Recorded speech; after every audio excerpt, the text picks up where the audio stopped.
नमस्कार सभी को। मैं अमन खरे छतरपुर मध्य प्रदेश से आप सभी का स्वागत करता हूं अपने चैनल पर। आशा करता हूं कि आप सभी बहुत अच्छे होंगे और आपकी पढ़ाई भी अच्छी चल रही होगी। आज हम एक क्वेश्चन के माध्यम से ब्लड रिलेशन की उस टेक्निक को देखेंगे जिसको मैं यूज़ करता था क्वेश्चन सॉल्व करने के लिए।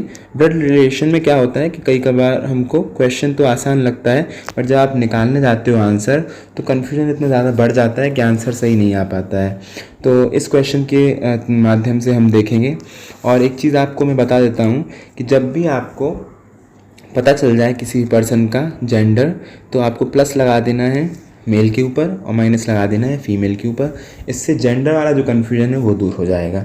चलिए इस क्वेश्चन को देखते हैं। हमें बी और ई के बीच में रिलेशन निकालना है, पर उसके लिए हमको इस पूरे इक्वेशन को सॉल्व करना पड़ेगा। ठीक है, तो शुरू करते हैं कि B percentage E A percentage B, यानी कि A is the father of B.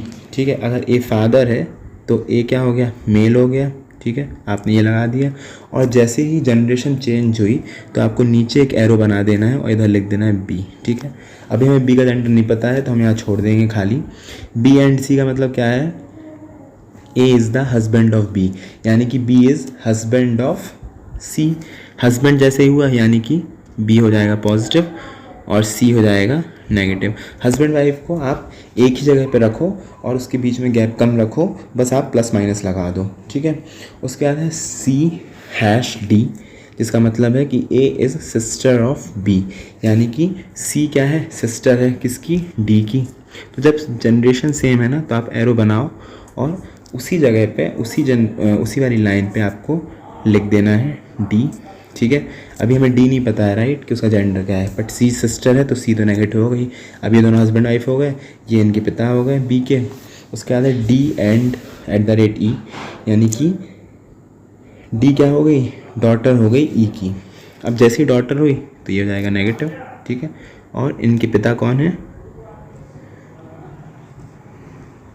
ई।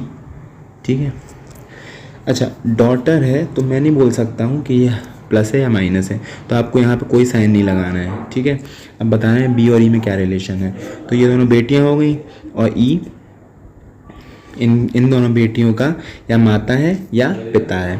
तो B is son in law, क्योंकि डॉटर का हस्बैंड है तो son in law will be the answer.